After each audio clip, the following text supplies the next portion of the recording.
মদিনাতুল মুনাওয়ারায় সাহাবায়ে কেরাম নামাজ পড়ে বের হলেন। নবীজি বলছেন আইনা আলী, আলী কোথায়? সাহাবায়ে কেরাম খুঁজতেছেন আলী কোথায় কোথায় কোথায়।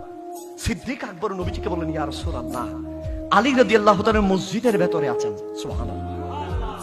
এখন আলী মসজিদের ভিতরে আছেন, নবীজি যাবেন আলীর পিছনে পিছনে যেতে যেতে হাত রাখলেন। সুবহানাল্লাহ। এটা যেমন তেমন হাত নয়, এটা নবুয়তের রাসূলুল্লাহর হাত।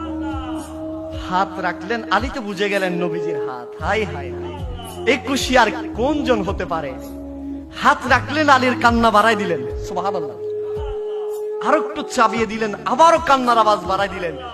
আর নবীজি আলী রাদিয়াল্লাহু তাআলাকে তুলতে তুলতে উপরে তুললেন, জড়িয়ে ধরলেন। সুবহানাল্লাহ।